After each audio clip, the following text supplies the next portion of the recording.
kalau misalnya nanti saya nggak ada selama melahirkan ini, saya nitip pesan buat suami saya, tolong jaga anaknya baik-baik. Dengan sosok matanya, dia cerita aku matanya melotot, mukanya pucet, gitu, tangannya kaku.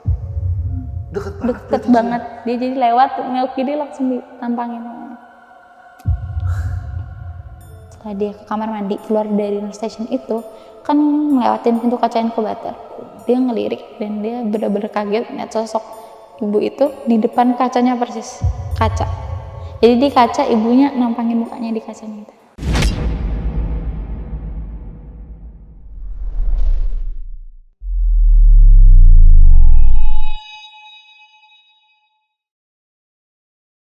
Halo pasukan Lentera Malam, balik lagi bareng gua Adit. Dan kalian gimana nih kabarnya? Komen dulu kabar kalian terkini gimana, ataukah kalian lagi baik-baik aja, lagi sedih atau lagi galau? Boleh komen di kolom komentar. Dan sambil kalian komen, langsung aja kita masuk ke Saksi Misteri.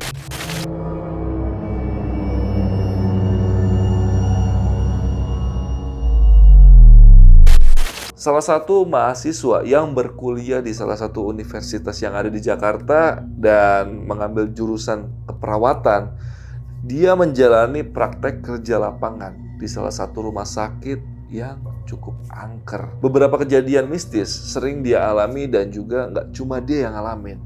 Partner kerjanya di tempat dia PKL pun ngalamin hal mistis yang serupa, dan ternyata ada sesuatu yang menyebabkan itu semua bisa terjadi.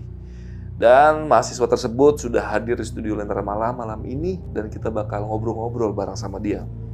Kita sapa dulu aja narasumbernya. Ada di sebelah gua, ada Caca. Ca, apa kabar, Ca? Baik. Alhamdulillah sehat. Baik, ya. sehat. Lu PKL di salah satu rumah sakit yang bisa kita bilang lumayan horor lah ya. Lumayan horor. Itu lu berapa lama PKL di situ, Ca? 3 bulanan. 3 bulanan? 3 bulanan. Oke, boleh jelasin sedikit. Ini lu PKL itu waktu itu tugasnya ngapain aja di sono? Jadi kan karena kita belum lulus, lagi PKL, jadi cuman kayak bantuin kakaknya untuk kayak siapin obat, siapin peralatan kalau misalnya ada yang mau melahirkan atau ada yang mau operasi gitu. Jadi cuman kita siapin alat aja, nggak ngambil tindakan. Dan rumah sakit itu kan ada bagian-bagiannya kayak UGD atau segala macam. Lu itu ditempatin di bagian apa waktu itu? Aku kebetulan di ICU, di ruang melahirkan sama di ruang infeksi. Oke, 3 berarti tempat. 1 bulan 1 tempat. Iya, 1 bulan 1 tempat. Dan tadi kita sempat ngobrol di bawah, ada cerita yang epic banget tuh yang di ruang melahirkan ya. Dan nanti bakal diceritain lebih jelas lagi sama Caca tentang kejadian saat di ruang melahirkan. Jadi buat pasukan Lentera Malam yang penasaran sama cerita lengkapnya, simak terus podcast ini sampai habis. Tapi sebelum itu gue mau infoin dulu buat pasukan Lentera Malam yang pengen jadi narasumber, atau ada sanak saudara atau teman-teman yang pengen jadi narasumber, kan bisa langsung aja DM ke Instagram Lentera Malam, itu ada di lenteramalam.id. Dan langsung aja nih, Cak, udah siap buat cerita malam ini nih? Sudah siap. Oke, nggak usah lama-lama lagi, sebelum mendengar ceritanya, kalian tonton dulu intronya.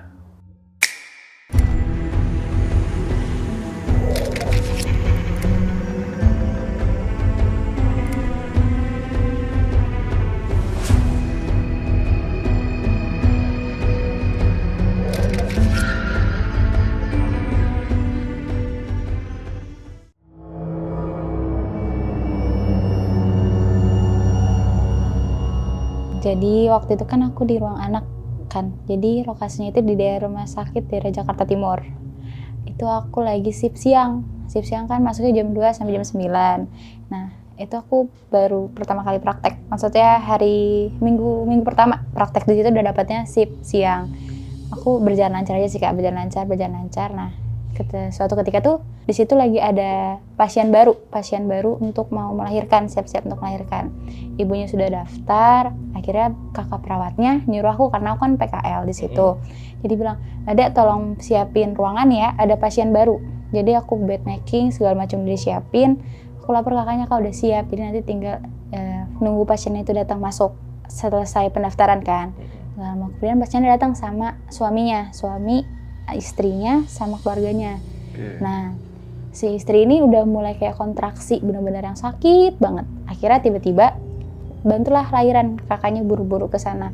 Sudah siapin, tinggal tunggu dokter. Si kakak perawat senior aku ini bilang, ibu tahan sebentar ya, kita tunggu dokternya datang nih. Karena dokternya kan ke panggilan ya, jadi kayak kalau mau ada pasien langsung ke sana. Oke. Karena kan di bawah cuman dokter jaga, bukan dokter yang spesialis. Oke. Gitu. Berarti nggak ada dokter yang standby ya? Nggak ada dokter standby. Sudah itu dia udah mulus-mulus, akhirnya di situ nggak lama dia udah pecah ketuban lah, udah pecah ketuban, mau nggak mau harus buru-buru dikeluarin bayinya. Di situ dalam proses sih ya biar jalan biasa, ibunya kesakitan yang biasa gitu, tapi suatu ketika pas udah mau terakhir dia udah nggak kuat, nafasnya udah nggak kuat, kayak dia bilang aku udah nggak kuat gitu, aku udah untuk mendorong, iya, ngedorong. aku udah nggak kuat, terus akhirnya suaminya ini bilang, ayo kuat demi anak, itu anak pertama katanya. Jadi pas dia udah lahir, nah istrinya ini nggak sadar, maksudnya nggak sadar itu kayak udah dokternya cepet-cepet suruh kasih oksigen, disuruh dipasangin alat lah kayak infus. Iya, hilang kesadaran, pokoknya harus dibantu dengan alat. Udah diberesin sama kita semua, si suami ini dipanggil sama dokter yang keluar gitu. Pas diajak ngobrol. Kita mau melanjutkan tindakan karena kondisi si istri ini tidak memungkinkan. Akhirnya pas si suami ini tanda tangan, kan karena kalau kita memasang alat harus pakai tanda tangan ini kan Kak, informed consent. Dia tanda tangan, dia setuju, akhirnya si istri ini udah selesai kayak udah tanda tangan, akhirnya dibawa ke ruangan lebih lanjut yang ada alatnya. Anaknya ini kan diberesin lah, habis itu dibawa ke ruang bayi inkubator. Sudah dirapihin, suaminya sudah tanda tangan, istrinya sudah dibawa ke ruangan itu. Gak lama kemudian istrinya meninggal dunia, gak lama dari melahirkan itu. Oke, itu indikasinya apa ya, meninggal karena apa? Kayaknya dia lemah. Jadi kalau setahu aku ya, si bapaknya ini nggak bilang kalau si istrinya ini punya riwayat penyakit. Setelah kita cari tahu, ternyata ada riwayat penyakit. Penyakitnya apa kalau boleh tahu? Dia itu punya gula dan darah tinggi. Jadi kan pas dites pas melahirkan itu normal, tapi ternyata pas sudah melahirkan itu nggak kuat, ternyata pas dicek tensinya tinggi, gulanya juga lagi tinggi gitu. Ada gula dan tensi tinggi. Biasanya itu disarankan untuk sesar kalau punya penyakit seperti itu. Tapi keluarganya maunya normal karena anak pertama. Oke, dan akhirnya meninggal dunia. Dan apa yang terjadi setelah ibu itu meninggal dunia? Iya, keluarga kan pasti sedih, terus nggak lama, tapi si anaknya ini Kak, pas ibunya udah dibawa tuh nangis terus, rewel terus gitu, nggak pernah mau diem. Tapi pas ketika dilihat sama bapaknya, dia diem gitu. Pas ternyata ya mungkin feeling anak, jadinya ibunya nggak ada gitu. Nah ini di hari pertama, di hari setelah meninggalnya ibu tersebut. Sudut kan udah pulang nih, udah diurus udah pulang. Di hari ketiga aku PKL. Jadi ada sama kasusnya, ibu melahirkan juga, tapi suaminya belum datang. Dia baru datang sama keluarganya. Setelah itu biasa aku kebetulan selalu dapetin siang. Pas sudah dia datang nih, si keluarganya datang, tapi dengan dia masih biasa gitu, cuman mulus-mulus kontraksi biasa. Udah dateng, disiapin, ternyata ditaruhlah di kamar pasien kan Kak. Jadi ini tuh posisinya nurse station. Kamar itu ada 3, 206, 204, 205. Jadi 204 itu di tengah-tengah. Nah terus setelah udah disiapin, dia ditaruh di 204 di tengah-tengah. Dan ruang persalinannya itu ada di sebelah nurse station sini. Jadi kan ada hadap-hadapan sama ruangan.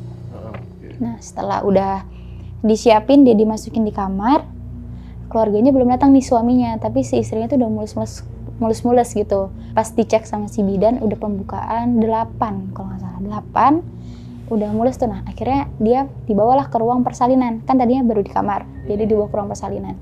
Di situ suaminya belum datang, si keluarganya ini bingung Kak mau ngabarinnya gimana. Terus nah dikabarin gak bisa, suaminya ditelepon susah, jadinya istrinya mau nggak mau si keluarganya nih yang nemenin gitu. Dia lahiran. Pas sudah di dalam, dia susah untuk kontraksi yang benar-benar untuk melahirkan itu susah, tapi dia masih mulus-mulus, pembukaan udah mau 9.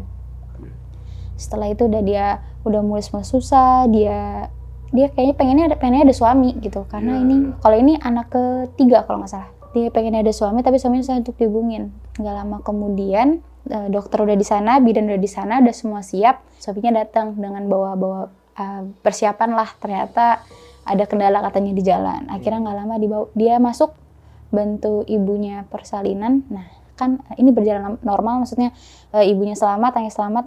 Akan disuruh pegangin bayi karena sudah udah lahiran, disuruh pegangin bayi, dibawalah ke ruang untuk dibersihin. Itu aku bersihin masih normal. Nah aku tuh gak tahu kenapa kayak ngelihat ke kiri gitu, kayak matanya pengen lihat ke kiri aja, di ekor mata ini lihat ke kiri, tapi padahal nggak ada apa-apa, tapi penasaran aja ngeliat kiri. Nah aku tuh kayak langsung pas ngelihat kayak ada sosok ibu-ibu yang aku tahu dia pakai daster sedengkul, dia ngelihat ke arah aku bersihin bayi. Ya, dia ngeliat ke sini, aku kayak mungkin aku salah lihat gitu kan, karena aku mikirnya masih positive thinking di situ. Aku tuh nggak pernah percaya sama hal kayak gitu kan kak. Jadi aku masih positive thinking, bersihin bayi, bantuin kakaknya. Udah dibersihin, dibawa ke inkubator. Kakaknya nyuruh aku, Dek tolong dibawa ke ruangan bayi ya, ruangan bayi yang di sebelah nurse station tersebut. Ya aku bawa, karena aku orangnya kepo kan, tadi kan di deket pintu kaca gitu kak, yang mau ke ruangan bayi. Aku sambil lirik, ternyata nggak ada apa-apa. Oke, udah nggak ada apa-apa. Si ibu ini selamat, udah dibersihin, sudah dilakukan tindakan. Akhirnya dibawa ke ruangan dia, tempat dia tadi di registry itu. Terus udah dibawa ke tempat ruangan, bayinya ada di inkubator. Nah, aku baliklah ke nurse station tersebut. Biasanya kan kalau kita PKL ada laporan. Aku ngerjain laporan. Aku nggak lama dengar suara tangisan bayi. Itu kondisi maghrib kalau nggak salah, mau maghrib. Aku dengar tangisan bayi. Oh ya, terus kakaknya bilang gini, kakaknya juga dengar ternyata. Dia tolong liatin bayinya ya gitu. Aku lihat, tapi nggak ada yang nangis bayinya. Nah, aku balik lagi kak, bayinya nggak nangis gitu. Oh ya udah, aku lanjut ngerjain laporan aku. Selang nggak lama, kakaknya bilang, Dek, bayinya kasih ke keluarga ya gitu. Karena kalau setiap malam dikasih keluarga sebelum tidurnya kan sama kita biasanya. Nah itu aku bawa, itu nggak ada kendala apa-apa. Udah aku bawa lagi. Gak lama kemudian aku keluar dari nurse station itu, aku di nurse station lagi, ada suara bayi lagi nangis. Kan kakaknya bilang, Dek, bayinya nangis gitu kan. Terus kan kak udah ditaruh di ruang itu, mungkin udah ada keluarganya. Oh ya udah kata aku, lanjut list kak. Aku jaga berdua, kebetulan lagi berdua. Kakaknya izin sholat. Nah, Dek, aku sholat duluan ya. Oh ya kak, nanti gantian ya udah, karena kan kalau di ruangan nggak boleh tinggal sendiri kak, karena ada pasien kan. Terus pas udah kakaknya sholat, aku di situ tetap di nurse station. Aku nggak tahu kenapa pengen tiba-tiba ngelirik aja ke ruangan inkubator bayi itu, lirik lagi gitu. Tiba-tiba aku lirik, oh nggak ada apa-apa, mungkin firasat aku kali ya, firasat aku. Aku lirik kan nggak ada nih kak. Nah, aku lanjut nulis lagi. Terus tiba-tiba pengen aja gitu ngelirik matanya. Aku lirik, ada ibu-ibu itu di ruang inkubator. Iya, ibu-ibu di ruang inkubator dengan yang jelas yang tadi aku bersihin bayi di situ. Dia ngeliat pakai daster ngeliat ke aku.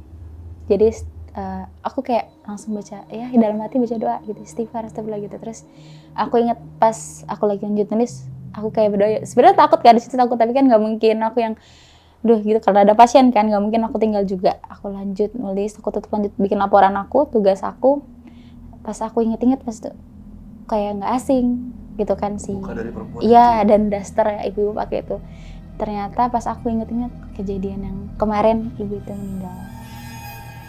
Ya di hari pertama lu PKL itu? Iya, di hari pertama PKL, ibu itu meninggal. Dengan pakaian sama dan? Pakaian sama. Wajahnya wajah dia? Iya. Pas di ruang inkubator itu, ibu-ibu itu cuma berdiri aja? Berdiri, ngeliat ke aku dengan berdiri. Iya.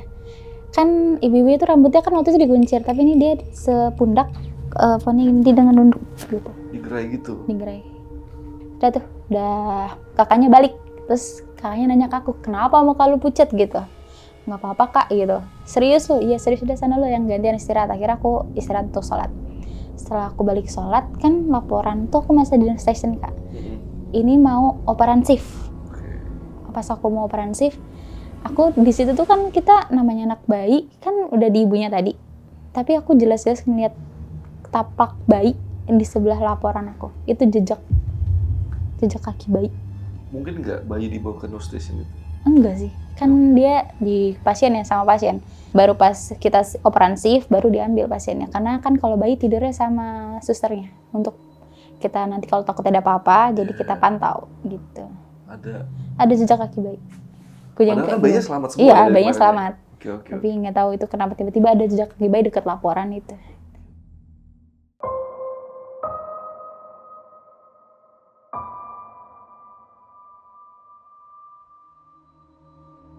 Ini pas aku dinas di ruang ICU. Di ruang ICU. Ini setelah kejadian itu kan aku kayak mikir, aku tuh orangnya kan aku parno banget sebenarnya. Tapi aku mikir kayak masih positive thinking. Mungkin nggak mungkin lah kayak gitu. Nah, ini di ruangan ICU. Kalau di ruangan ICU itu bedanya ini nurse station, monitor, depannya bed. Jadi langsung nggak ada per kamar. Di situ pas aku masuk ada 3 pasien Kak. Bednya tapi ada 5. Jadi ini ada pasien, nggak ada pasien, nggak ada pasien. Jadi selang-seling. Nah, aku ini berdua juga sama kakaknya. Dinas siang lagi. Kejadiannya pokoknya dinas siang. Dinas siang kan, berdua sama kakaknya. Di monitor sih masih aman tuh, masih aman itu pas asar tuh masih aman. Aman, nggak ada kendala. Terus kakaknya bilang mau ke bawah. Dek, tolong pantau dulu ya. Nanti kalau misalnya ada apa-apa, kabarin aja gue di bawah gitu, kata kakaknya. Oke Kak, gitu. Aku sambil nulis laporan, karena nggak ada kerjaan juga kan, pasiennya juga kalau di ICU kan butuh perawatan, jadi kayak yang harus cuma kita pantau gitu kan Kak, dari monitor. Nggak lama kemudian monitor 1 bunyi, yang di tengah. Itu bunyi kayak tut gitu. Terus aku lihat di monitor sih, nggak ada apa-apa, cuman kayak emang nafasnya tuh udah 1, 2 gitu Kak, udah ngap-ngap gitu. Terus udah aku cuman lihat aku samperin nggak ada apa-apa, balik lagi ke station. Nah itu bunyi lagi monitornya, terus bunyinya tuh yang tut gitu lagi. Aku bilang kayak ini kayaknya takutnya ada apa-apa, jadi aku telepon lah kan kakaknya di ruangan perawat bawah. Aku telepon, Kak tolong naik ke atas, monitornya selalu bunyi gitu. Oh iya deh, nanti gue naik. Nah nggak lama kakaknya naik Kak.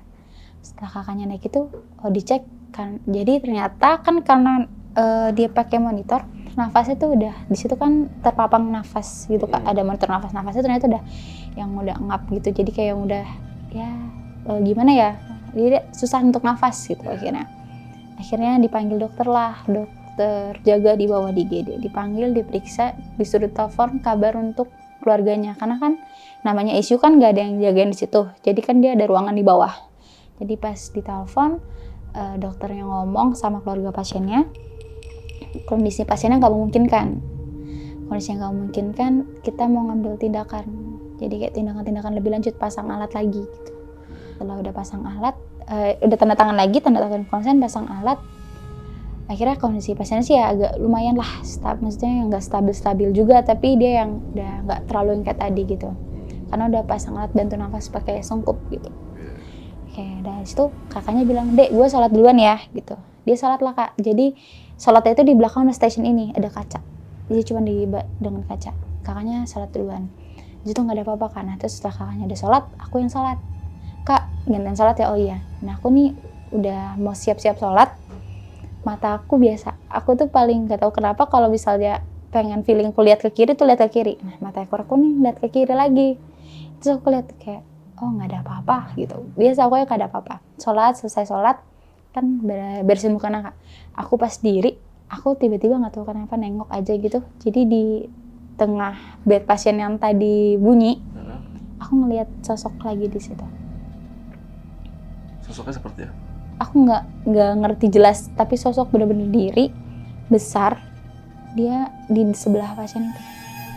Itu aku selesai sholat ngeliat itu. Terus kayak aku yang tarik nafas, kayak astagfirullah, apa salah lihat gitu ya. Mungkin aku mikir aja masih positive thinking gitu. Mungkin salah lihat. Ternyata ya pas aku udah situ nggak ada kan. Jadi kayak mungkin salah lihat. Mungkin positive thinkingnya nggak ada. Nggak lama dari kejadian itu si pasien yang tadi ini meninggal lagi. Gitu.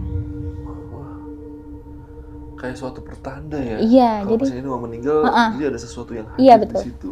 Meninggal lagi, dan meninggalnya itu benar-benar yang langsung, biasanya kan ada yang sesak nafas, ini enggak, mesinnya langsung nit gitu, langsung lewat aja tanpa ada apa-apa, jadi lewat aja gitu. Itu kejadian di ICU. Yang di ruangan terakhir ini aku mau dinas terakhir di situ. Kebetulan dapat di ruang perawatan, kalau kita sebut itu perawatan ini ya, apa namanya, infeksi ya, infeksius gitu. Jadi kayak berarti kalau di medis itu HIV gitu-gitu Kak. Oke. Jadi kayak perawatan khusus lah yang benar-benar infeksi gitu, nggak bisa ini yang harus berbahaya gitu. Itu aku di ruangan, nggak tahu kenapa ya Kak, ini kan ruangannya sama, jadi rata-rata tuh nomornya 206, 205, 204 gitu. Di ruangan itu aku sama di infeksius itu, tapi di sini berurut 204, 205, 206 berurutan. Nah pasien ini ada di 206. Ini pasien mas-mas, dia itu penderita penyakit itu yang infeksi itu, HIV. Kurus, maksudnya badannya kurus lah gitu, kayak karena udah kayak penyakitnya udah nyerang tubuh dia lah. Dia di situ tinggal sendiri, jaga sendiri, selalu sendiri.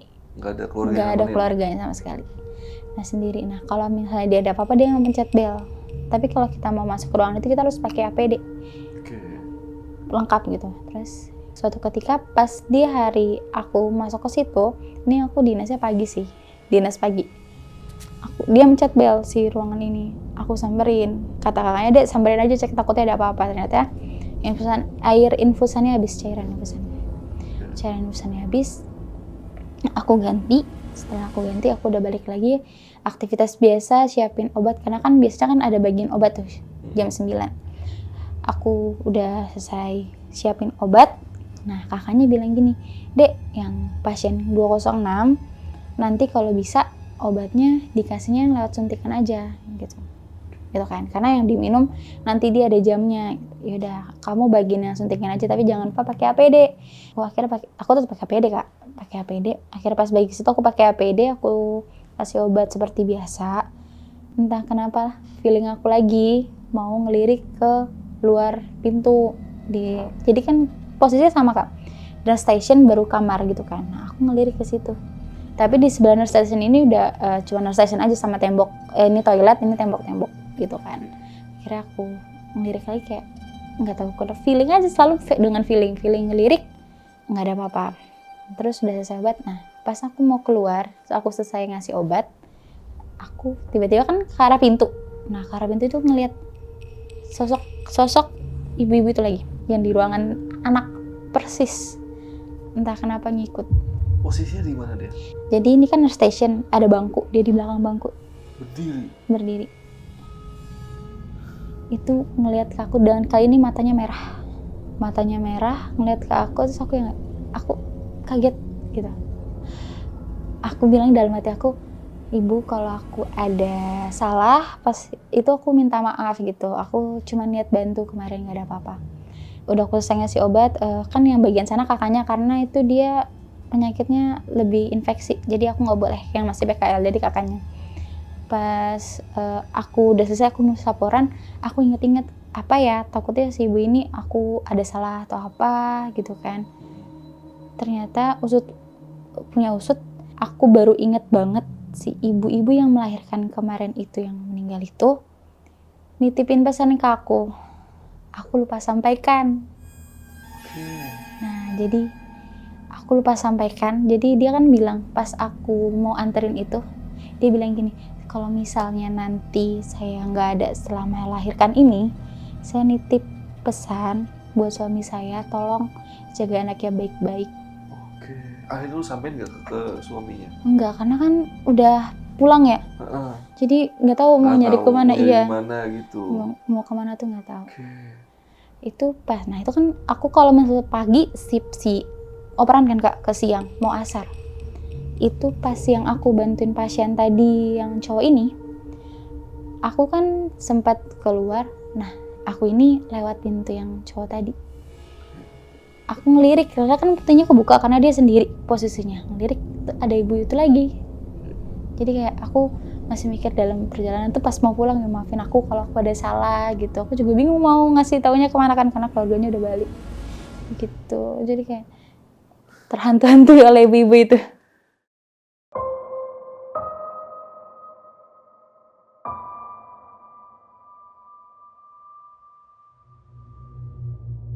Berarti lu di situ selama PKL 3 bulan ngalamin orang meninggal 2 kali. 2 kali. Yang ibu-ibu lahiran sama Yang di yang di ICU. ICU.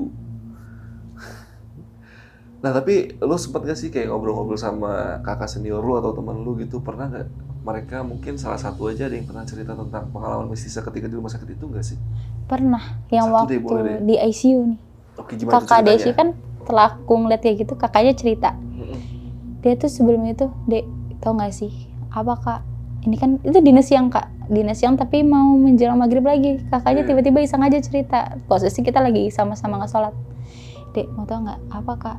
Di situ kan pasien cuma 1 Kak. Jadi kita pengawasannya nggak terlalu yang ini. Nggak terlalu yang ketat banget. Iya. Apa Kak?